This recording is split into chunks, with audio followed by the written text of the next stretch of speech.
Hello, and welcome to the Health and Science Podcast. I'm your host, Dr. Elaine Barreto, a scientist turned health coach. Here, we explore the intersection between lifestyle, psychology, and mind-body medicine to improve your relationship with your thoughts and emotions, with your body, with food, with pain, and with other people. I'll bring you the latest scientific discoveries and provide practical tools to empower you to take care of your own health. If you suffer from chronic pain, gut issues, disordered eating, or other chronic conditions, or if you just want to optimize your health and well-being to live a long and fulfilling life, you're at the right place. Let's dive in.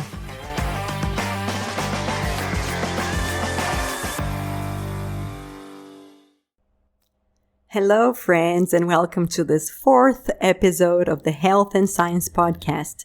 I'm Dr. Elaine Barreto, and I'm so happy to be here with you again. Today we'll be shifting gears a little bit. The past 3 episodes, we were in a series about chronic pain, and we talked a lot about the mind and psychology and the psychological constructs that surrounded chronic pain and how we could use them to protect ourselves or heal from chronic pain, right? Now we're talking in this episode about another chronic condition that I really care about, given the really increasing, sadly, global prevalence of it, which is diabetes, type 2 diabetes.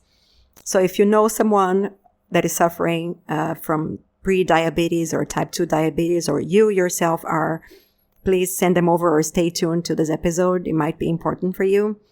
And before we start to dive in really into this topic, which has a lot of different facets, and I would like to cover as much as I can in this episode, I want to invite you to visit my website, which is www.mindbodyfoodpain.com, in case you haven't yet. And you might wonder, why is the name of the company Mind Body Food Pain? And I'll tell you, in the past 5 years of my career, I've spent a lot of time researching the connection between these 4 pillars and how they could be used to help people heal from chronic conditions on their own. So there are, of course, a lot of medical conditions that require different kind of treatments, right? Require drug treatments and hospitalization and so on.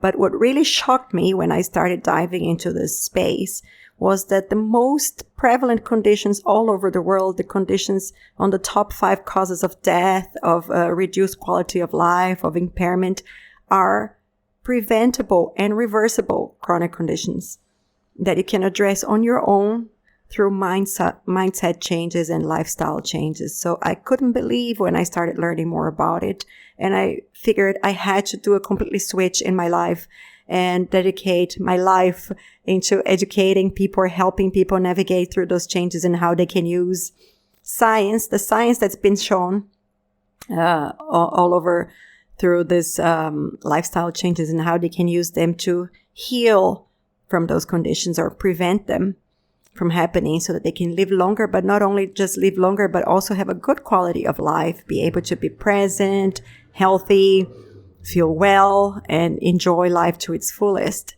right? So this is based on these 4 pillars of the mind. We're talking about mental health. We're talking about psychology. We're talking about using mindfulness and mind-body tools. So that's where the second part comes with the body, right? The connection between the mind and the body. Embodiment therapies and how we can be more in touch with our own bodies, how we relate to our own bodies, how we move it. And then the third pillar, which is food. So not only nutrition, when we say food, it immediately comes to people, diets and nutrition protocols, but not only that. I think food is such a big umbrella. So we like to treat it as first of all, how you relate to food, your relationship to food ever since you were little, how food is seen in your household, in your family, in your culture, how you're connected to cooking and your cooking skills and abilities, and how much you eat out, takeaway, or in restaurants, or how you cook yourself and how you eat your own homemade foods. All of these are an important part of addressing those lifestyle changes, right? So I use a lot of that. And then the last pillar, which is pain, which we discussed a little bit already. how you relate to your own pain, and how you can use those mind, body, and food tools to heal from your pain. We've touched a lot on the mind ones, and there will be another episode in the future where we're going to be talking about how you can use nutrition to heal your chronic pain. So stay tuned for that one. But today we are talking about these 4 pillars of mind, body, food, and pain to relate to the case of diabetes.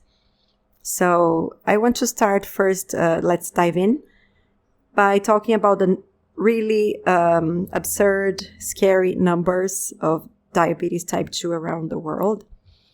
And I decided to focus on this episode because last week there was an article here in Singapore. I'm based in Singapore. And there was an article talking about the increased cases of kidney failure, how 6 people every day here in Singapore, 6 new people are diagnosed with kidney failure. And one of the top causes of kidney failure, sadly, is type 2 diabetes, right? So 400,000 people live in Singapore with this condition. And around the world, we have way over 400 million people, which is sadly more than 6% of the world population living with this condition. And this is a 49% increase since the 1990s. So it's crazy because we are not getting it under control. It is a condition which is preventable and reversible, and we still are not having it under control. So I want to discuss why this is the case and what can you do in your own life to either avoid it and prevent it, and also take care of your family and your loved ones, or if you already have been diagnosed with it, how you can improve your condition and reverse it, right?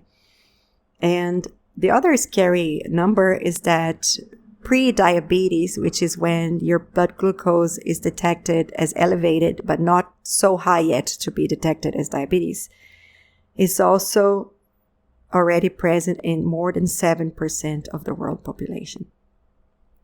So 6% of the population has the type 2 diabetes, but 7% is on a state of pre-diabetes, which is like what happens before you turn into diabetes, right? So this is also a lot of our young people. Here in Singapore, this number is very scary for the people in their 17, 18-year-old range. So what are we doing wrong? What do we have to fix in our population, our society, and our family to help stop this increase and reverse this scenario, right? So that's, you can see now why I'm so passionate about it. And if you're suffering from it, I want to tell you, don't panic. Okay, take a deep breath right now with me. Take a step back and realize that those numbers are just telling you, first of all, that you're not alone. That whatever we're doing wrong is not just your problem. It's a world problem. It's a societal problem. And we can all come together to fix this. But you alone right now in your life, you can feel empowered with more education, with more information, with more support to start taking some small steps towards improving this condition, okay? So let's start by defining some terms. You guys already know me by now in the 4th episode that as a scientist, I really always like to start by defining things very well. So what is really diabetes or type 1, type 2, pre-diabetes, all these words that we are throwing out there, right? And how do the mechanisms operate in our body behind this condition? So basically, I wanted to first start by saying that there's still a lot of research going on in this field. We still don't have a full understanding of what exactly is happening and the level of the cells, of the organs, of the hormones in general that leads to starting this development of insulin resistance and this metabolic disorder, basically.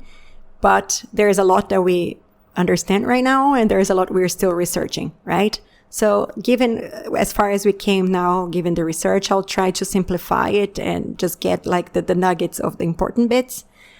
First of all, diabetes, type 2 diabetes, is caused by our changes in lifestyle through the years, right? So what happened is in the past, obviously we had to hunt for our own food. We had to gather it, right? We had to consume a lot of calories in order to be able to access our food. And just for doing our daily tasks, we had to move a lot.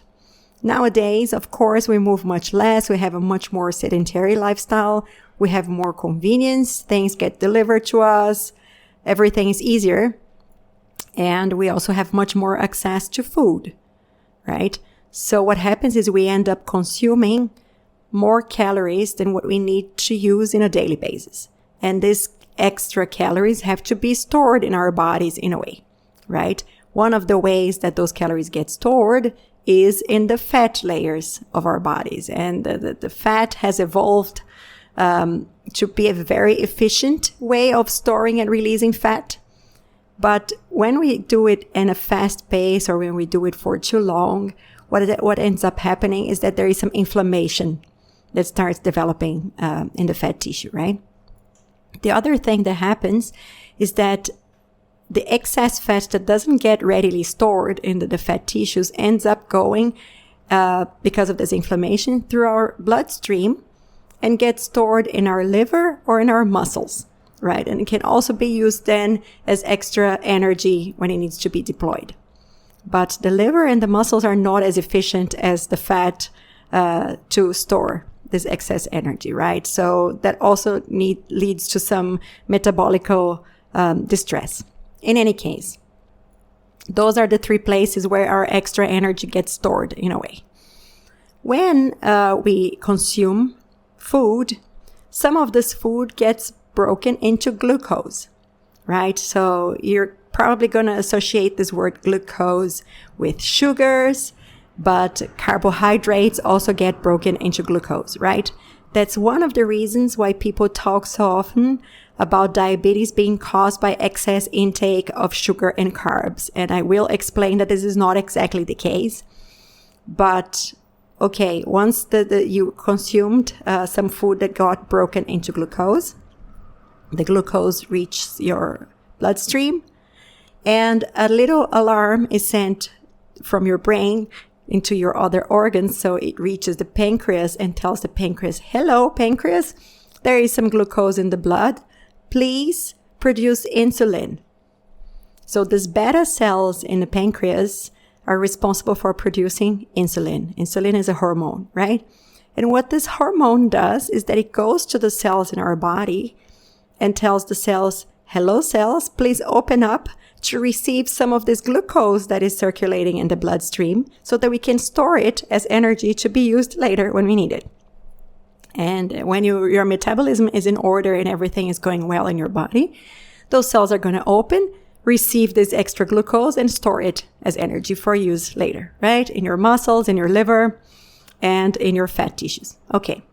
Now, when there is a misbalance there, when something is going on, which is what we start talking about, this insulin resistance problem, is that even though the pancreas is secreting still the insulin, and let me just make a pause here to explain that for people that have type 1 diabetes, what happens is that the pancreas is not producing the insulin in a quantity that is sufficient, right? It's either too low or basically no insulin at all. So that's why people with type 1 diabetes need to take extra insulin through injections and so on. There are some more modern devices now that people receive these sensors, and it's automatically secreting insulin for them as an external device that you attach, right? But that's not the case for type 2 diabetes. In type 2 diabetes, our pancreas is still producing insulin. The insulin is being secreted into the bloodstream. But when the insulin reaches the cells in the liver or in the muscles or in the fat, it will tell, hey, here I am, please open to receive the glucose. But those cells will say, nope, not interested. I can't hear you. I'm not opening anything. So the insulin is there, but the cells became resistant to the insulin. And this is the mechanism that the scientists are still trying to understand a bit better why that happens, right? We still have a lot of questions there. But what we understand is so far that one of the reasons why those cells stop listening is because of inflammation. So low-grade systemic inflammation all over the body. And also because of the way we are eating, right? So if we consume a lot of saturated fats, for example, then those cells are already so full of fat, they say, I don't need any extra energy anymore. Okay, I am not listening to you because I already stored everything that I had a capability of storing here. I'm oversimplifying it, but the idea is that the places where this excess glucose would actually be stored just don't get stored anymore. So this glucose continues circulating in your bloodstream because they have nowhere to go. So when your doctor will tell you to, do a checkup, take a blood test, they will ask you to do this fasting glucose test, which means you haven't eaten anything when they take your blood, but you still measure high levels of glucose if you have pre-diabetes or diabetes type 2, right? So what is happening if you didn't eat anything? Why is there glucose in your blood? And that's the reason, is because the glucose doesn't get stored anywhere. Whether you have too little insulin, the insulin is not enough, or whether the insulin is there but doesn't get activated in the cells. Basically, the cells don't connect with it, don't listen to it. That's the question, right? So, but the issue is this glucose is in your blood, and this is not healthy, right? This is not going to make you feel well. This will interfere with a lot of the metabolic functions of your body. And that's why this type of diabetes needs to be treated, right? But now I want to open a parenthesis here, which is to say, does that mean that if you are overweight, you're going to develop diabetes, or that only people that are overweight can develop diabetes? And no, being overweight does not mean that there is something wrong with your metabolism necessarily. You can be a healthy person and be, in quotes here, overweight, right? You can still store this fat in the fat layers through your body and not have the inflammation that I just mentioned in the beginning, right? The problem becomes when you do have the inflammation and then this mechanism of storing the fat gets defective. And one of the things that helps address this is taking care of things that cause inflammation in the first place, right? And one of them is stress. And the other one is lack of exercise, poor sleep. All of those things that are connected to our lifestyle are the determinants of whether we're going to have a poor metabolism or not. That's really important to emphasize here.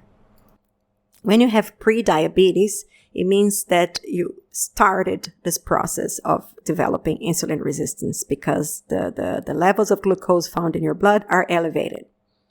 But to be detected as type 2 diabetes, they have to reach a certain threshold. So you can see this as an alert, as a warning, as a little alarm saying, hey, hello, watch out. Whatever lifestyle you're living right now is starting to cause your body to develop insulin resistance. So this is the time now where you can still revert this whole cycle. We can do some changes to allow this glucose levels to come down again by reducing this stored fat in your cells so that your cells will start listening to the insulin again. So what will happen in many cases is that the doctor might prescribe you some drugs, right? For example, some metformin. And metformin interferes with some of those mechanisms that are related to insulin resistance. But as I explained, since the body is so complex, if the inflammation is still ongoing there, if the cause of the insulin resistance is still ongoing, that means that if you don't address those, you're just going to continue having to take these drugs for the rest of your life. Because the insulin resistance is not going to stop from building up, right? It's not going to disappear.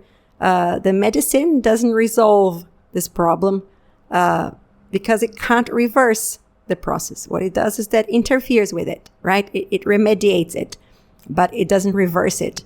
So if you really want to, if you're in this pre-diabetes state, or even if you're already on a type 2 diabetes state, and you want to start reversing the process of insulin resistance, taking the drugs, taking the metformin is not going to do that for you. It will do it temporarily until you can get those glucose levels in your blood to regular levels, or until you can regulate this misuse between the storage of the glucose and the insulin production, right? Because it's very hard to break the cycle if you're already very far up the cycle. But if you're in the beginning, like if you're in the pre-diabetes, or even if you're already, as I said, a little bit more advanced, you can still take steps in your life to address the cycle and reverse it, right? So you might have to take the drugs in the beginning, but as you start introducing changes in your lifestyle and you keep monitoring your glucose and all the blood markers that your doctor is going to ask you to track, you're going to be able to see over time that you're going to reduce the need for this medication. And eventually, you might even be able to come off the medicine, right? So I wanted to say that because when we are dealing with chronic conditions that are caused by lifestyle, we always have to remember that the drugs will treat the symptoms, right? In this case, one of the symptoms is all these metabolic disturbances caused by the insulin resistance. But medications, first of all, come with side effects. And second of all, they don't stop the lifestyle conditions that were causing the condition in the first place. So you need to help this a little bit by actually addressing the cause in the first place. If the cause is inflammation, which is caused by lifestyle, then what can you do, right? Some symptoms of this develops over time, slowly, right? So it's hard to detect from one day to the other that you suddenly had this, unless you're really taking a lot of frequent blood tests, which I don't recommend. So with time, as this process of insulin resistance is developed in your body, you're going to start perhaps presenting some symptoms. One of them is they're going to feel more tired. So this fatigue. The other one is that you're going to be more thirsty. You're going to urinate more, so you're going to need to do more frequent visits to the bathroom to pee. You're going to feel a bit more hungry than usual. You might feel numbness or tingling in your extremities, like in your fingers or on your toes. And your vision might start becoming a little bit more blurry. It's hard to distinguish all those symptoms, as you can see, because those might be connected to, an array of other conditions, right? When we're getting into our 40s, we already have this changes in our vision capabilities. When we are too stressed or sleeping too little or other things can also cause us to feel more tired. Or when our nervous system is out of balance, also this tingling that can happen in our extremities. There are so many other conditions that could be connected to those symptoms. Perhaps one of those that are more easy to detect are this increase in thirst and in hunger, but there's also could be a signal for other things. So that's why it's hard to know that it's there. But I do encourage you to do periodical checkups with your general practitioner, of course, to make sure that this is on check. But in any case, if you haven't received any warning like this yet, it's still time for you to take care of it so that it doesn't happen to you, right? Okay, so let's start by diving into the food aspects. I already gave a few cues that the dietary glucose is what is causing this whole chain of insulin resistance cycle, right? And I already said this is not just connected to the food that you eat. The food that you eat is increasing the glucose, but the food you ate before, throughout the months and years in your life, is what caused this external fat to get stored in your cells for energy. Which means that saturated fats play a big role here, okay? So most often than not, the protocol that will be indicated for people with diabetes would be to reduce the intake of sugar. Of course, if you're eating a lot of sugary foods and drinks, here in Singapore, we do have this epidemic of bubble tea. And to be honest, a lot of the food that is consumed also in hawker centers and food courts here are simple carbohydrates such as noodles and this processed type of white carbohydrates. So of course, this doesn't help. This is going to increase the glucose level, right? So the number one thing that you can do in your life is, of course, to reduce the sugary foods, white sugar and processed foods in general, because processed foods have also, increased salt, which is also not going to help your condition. If you're already feeling thirsty and peeing all the time, imagine if you increase your intake of salt, right? This is not going to help you. And the other problem is that processed foods usually are very low on fiber. Increasing your intake of fiber is a fundamental change that you can make in your daily intake of food, because it increases metabolism overall, but also it affects your gut microbiome. So what the latest studies have also been showing is that the gut microbiome has a huge influence on the probability of you developing type 2 diabetes or not. This is connected to the fact that the gut microbiome is also connected to systemic inflammation. So if you have a lot of stress in your life, too little sleep, it tends to be the case that it might increase your low-grade inflammation in your body, right? And if on top of all of that, you have a poor gut microbiome, you're not feeding the good bacteria in your gut, what happens is this systemic inflammation keeps going on and increasing, and the gut is not helping it, right? So this will make the situation worse towards your diabetes scenario. So what you want to do is to feed your gut with good bacteria. You do that by increasing your intake of fiber, and you do that by increasing your intake of whole foods, food as they come out of nature, non-processed foods, right? Very, very important. Instead of telling people what they cannot eat and always saying, cut the sugar, cut the carbs, what we have to tell is what people have to eat more of. What should you be eating instead? You should be eating fruits. You should be eating vegetables. You should be eating legumes, whole grains. This will, make you improve your gut situation. It will naturally improve your glucose levels and reverse this whole thing that is going on with you. All right. So this is the first step you should be doing, is increasing your intake of whole foods. Why?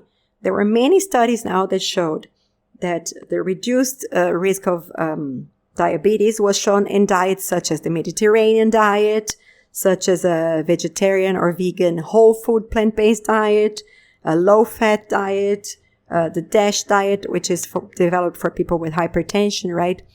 So what those diets all have in common are what I just mentioned: a larger amount of fiber in whole foods and a lower amount of fat.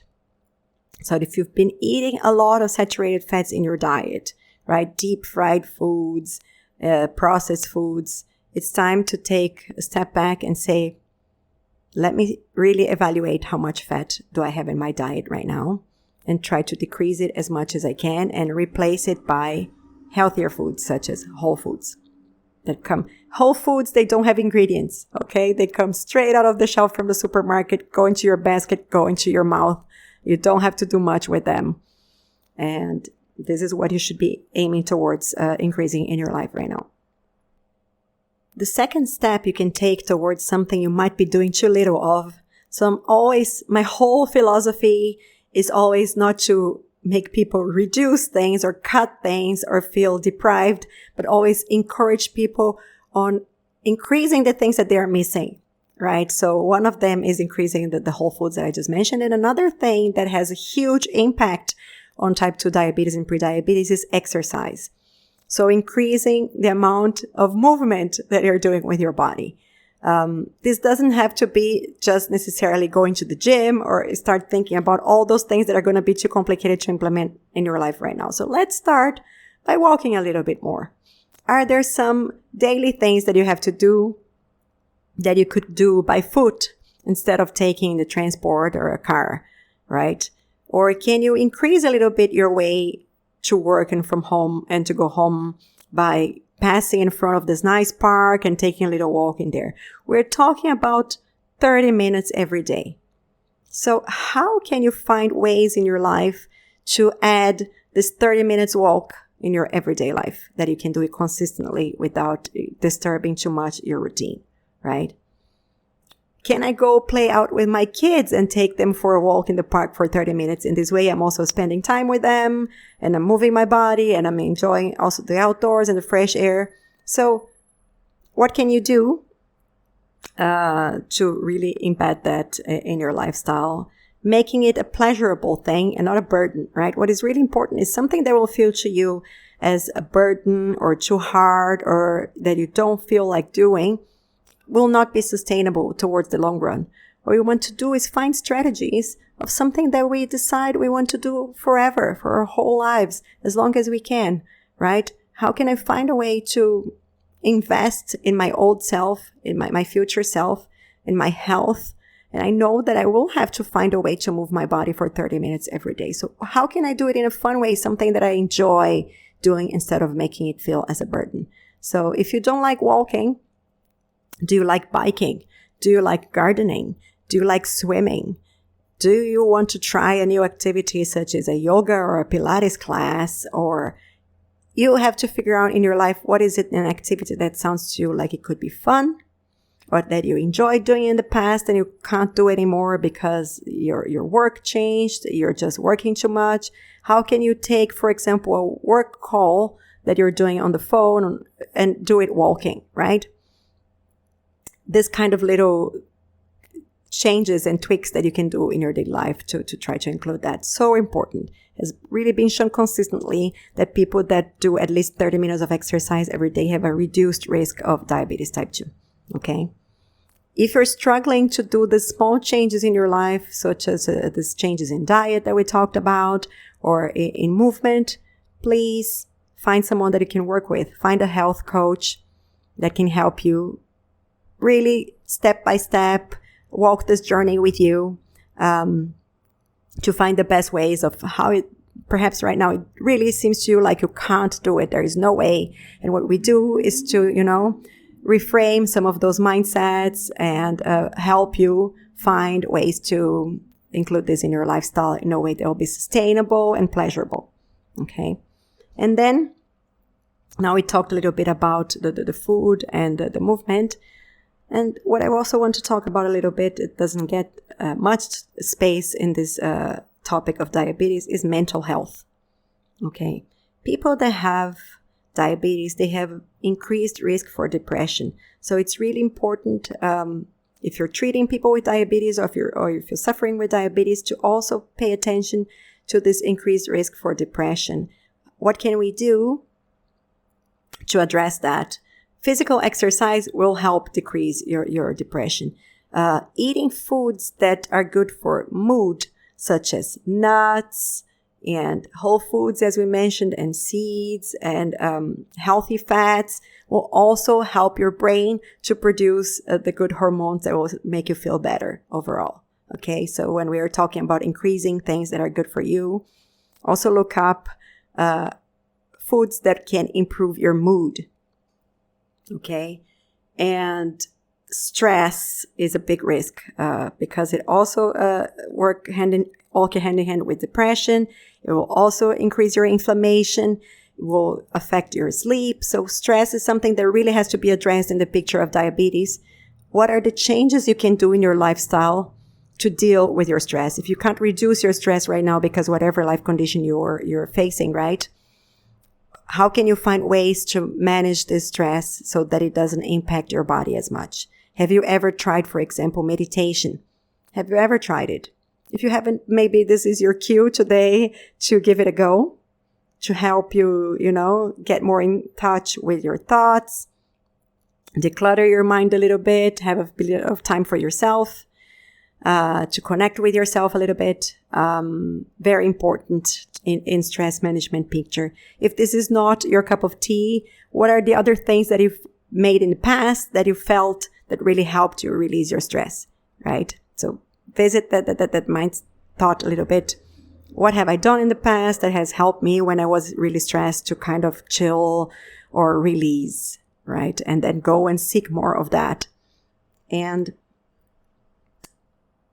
this other constructs that we talked about in the previous episodes of increasing self-efficacy and social support are also important in the context of diabetes. If you're not feeling supported right now, if you don't have anybody walking this journey with you, is your family supporting you? Diabetes is something that affects the whole family because it will affect the food in the house, the movement, the amount of time you're going to need to dedicate for yourself. So your whole family has to be on board. And if you're feeling right now you have no one that is supporting you, how can we address that? Can you find then a professional that will help you feel more supported, right?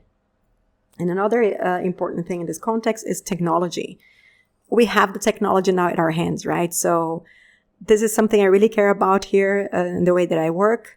I put all the content of education and the coaching sessions and everything in an online platform that you can access anytime, because I know when people are already busy and they have so many things to add to their lives that are not part of their daily routine, having another thing to do feels like too much. So having this thing in your pocket that you can visit anytime, that you can be reminded of, that you can take a break and really dive in or repeat it again if it didn't work out the first time, or if you forgot and you want to revisit it. For me, it's really important. So having an easy technology access through apps or through online courses or having an online coach as myself can really help you make this more accessible to people, to the communities, to society in general.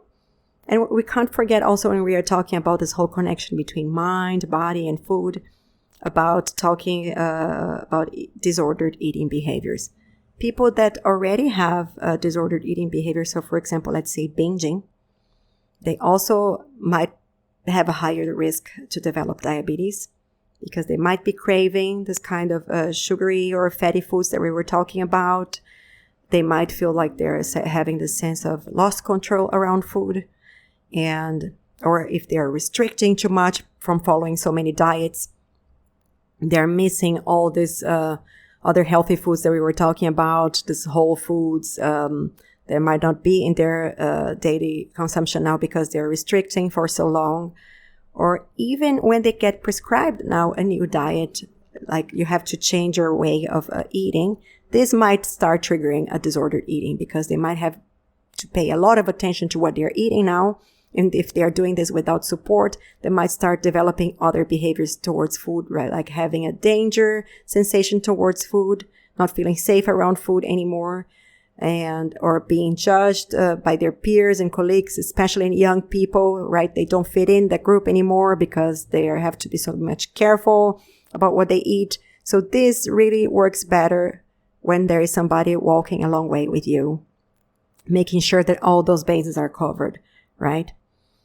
And I hope this overall picture helped you debunk a little bit things that always get talked about when we talk about diabetes, right? There are some of the pillars we talked about here today that don't get mentioned much, like the gut health, the stress, the relation of the food, not only being about cutting sugar and carbs, but really being about adding more whole foods in your life and taking a bit care about the fat.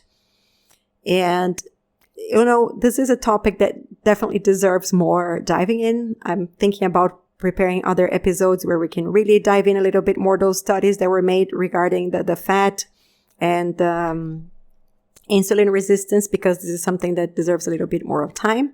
But today my goal was really to give you an overall picture of what you could be doing now already in your daily life to, if you don't have it yet, to prevent you and your family from developing prediabetes or diabetes type 2. If you are already in the pre-diabetic state, what can you be doing right now?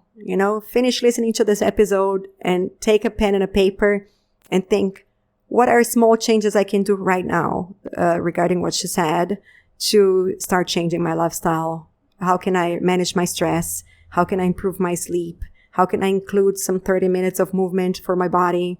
How can I increase the intake of whole foods that I'm not doing so much at the moment, so that I can start slowly reversing this insulin resistance process? And if you have other friends or family, as I mentioned, that are suffering with it, you can share those tips with them, or you can get them to listen to this episode. So I really hope this helped a little bit start painting this picture. And if you want to work with me, you will feel supported all the way. I'm going to be touching all those bases with you. I'm going to make sure you get more education in this topic, that you understand the science behind it, that we can find manageable, sustainable changes in your life that we can do step by step without you feeling overwhelmed or unsupported. And you're always going to have this online content that you're going to be able to dive in at any time as well. So I always want to make sure this is accessible in all fronts. Okay. Thank you so much for listening to me today. Let's work together all over the world, okay, to reverse this picture of this increased development of diabetes. There's something you can do in your schools, in your local communities to help educate people, to help improve, what is being served as food, help people to move more their bodies, whatever you can do right now. Please join me because it's such an important thing. We want, this planet to be left with people that can live a healthy, fruitful life, that they can contribute, to our overall well-being. And I think one of the ways we can do that is by making sure that people are not developing those chronic conditions, that they can get out of them. Okay, so thank you so much for tuning in, and I hope you'll stay well and your families as well. Take care.